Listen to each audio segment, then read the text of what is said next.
hamdan syakirin hamdan na'imin hamdan yu'afiru mazidah. Ya Rabbana lakal hamdu kama yanbaghi li jala wajhikal karim wa azimis sultanih. Rabbi syahdri wa yassirli amri wahlul 'uqdatam min lisani yafqahu qawli. Qala Allah Ta'ala fil Qur'anil Karim, a'udzu billahi minasy syaithanir rajim. Bismillahirrahmanirrahim.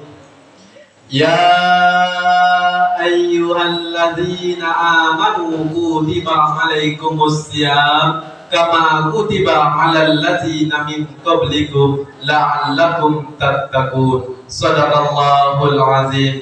Puji syukur kita ucapkan kepada Allah yang mana Allah telah melimpahkan rahmat dan karunia kepada kita bersama sehingga kita dapat melangkahkan kaki dan mengayunkan tangan menuju masjid yang sama kita cintai.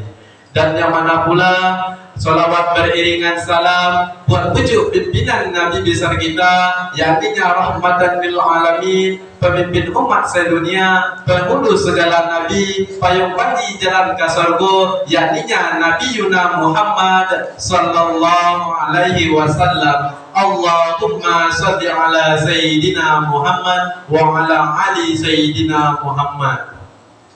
Bapak-bapak, ibu-ibu jamaah tarawih yang dirahmati oleh Allah Subhanahu wa taala. Baiklah, pada kesempatan malam ini saya akan memberikan judul ceramah singkat saya, yaitu tentang pentingnya sejarah bulan puasa. Sebagaimana telah disebutkan di dalam Quran surah Al-Baqarah ayat 183 yang artinya yaitu, hai orang-orang yang beriman, diwajibkan atas kamu berpuasa sebagaimana diwajibkan oleh orang-orang sebelum kamu. Quran surat Al-Baqarah ayat 183. Jadi bapak-bapak dan ibu, sebelum awak memasuki bulan puasa yang mana orang terdahulu dari awak beliau akan menempuh bulan puasa sebelum orang-orang yang ada pada awak dahulu. Dan sebagaimana di dalam sebuah hadis mengatakan ketika Nabi Muhammad SAW yaitu hijrah dari kota Taif ke kota Madinah, sebagaimana beliau pada saat itu sampai di kota Madinah pada hari tanggal 10 Muharram. Dan sebagaimana pada tanggal itu juga Nabi Yuna Muhammad melakukan puasa pada hari itu juga. Dan sebagaimana dalam riwayat lain mengatakan ketika Nabi Musa alaihissalam saat dikejar oleh beberapa raja Fir'aun dan kelompok Fir'aun, ketika itu juga saat Nabi Musa alaihissalam pada saat itu selamat dari kerajaan raja Fir'aun dan kelompoknya. Dan mana saat itu pula Nabi Musa alaihissalam berpuasa pula ketika hari itu. Dan sebagaimana di dalam riwayat lain juga mengatakan, seorang ahli Quraisy mengatakan di mana pada masa itu Nabi Muhammad dan para rombongannya dan juga para ahli Quraisy mengatakan sejak dikebumikan Al-Quran pada 2000 tahun yang lalu, dan orang Quraisy itu juga melaksanakan puasa pada 10 hari Muharram, atau mereka juga sebut dengan hari Asyura. Dan sebagaimana di dalam riwayat lain juga mengatakan saat dikejarnya Nabi oleh rombongan orang-orang Quraisy pada saat itu pula Nabi SAW juga berpuasa pada tanggal 10 Muharram itu. Dan di dalam bulan puasa ini ada dua perjanjian, yaitu pertama bulan Ramadan adalah bulan pengampunan Allah, dan di mana juga di dalam bulan ini bulan mendekatkan diri kepada Allah. Ada sebuah pepatah Minang juga mengatakan, takut akan sayo di pariaman andomo di sarwaso, jika nak basuh itu jazat Tuhan, sucikan hati jo anggota. Pada malam juga pada terjadi pada bulan puasa ini. Dan juga ada seorang lain juga mengatakan di mana bulan puasa itu adalah bulan 1000 lebih baik daripada 1000 bulan. Dan di mana dalam bulan puasa ini adalah bulan yang penuh rahmat, bulan ampunan Allah, dan di mana di dalam bulan itu juga banyak terdapat amalan-amalan yang dapat kita lakukan. Dan sebagaimana dalam hadis riwayat mengatakan, man shoma ramadhana unzila fihil Qur'an hudan linnas.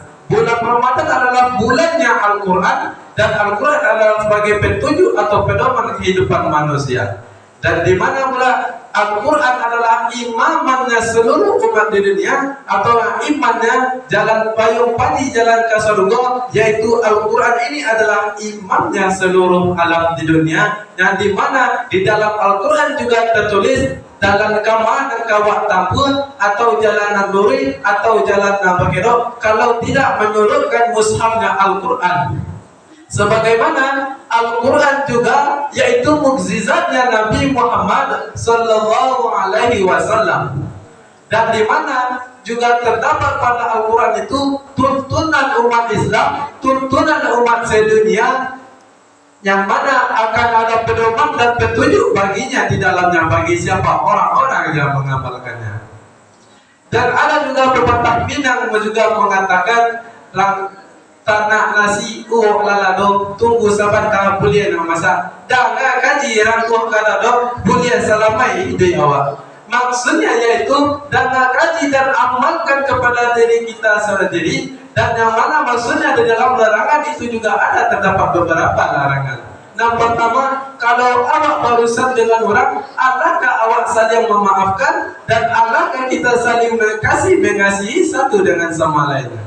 Dan di mana juga pada bulan Ramadan ini Nabi Muhammad SAW pada saat itu juga mengerjakan sholat tarawih.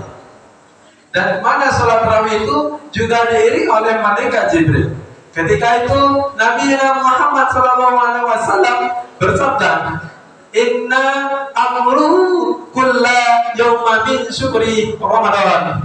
Barang siapa yang menantikan dan mensyukuri bulan Ramadan akan mendapatkan amalan-amalan yang berfaedah pada malam itu bagi setiap orang yang mengamalkan malam-malamnya itu. Banyak maaf, hanya itu yang dapat saya sampaikan. Kurang maaf, wabillahi taufiq wal hidayah. Assalamualaikum warahmatullahi wabarakatuh.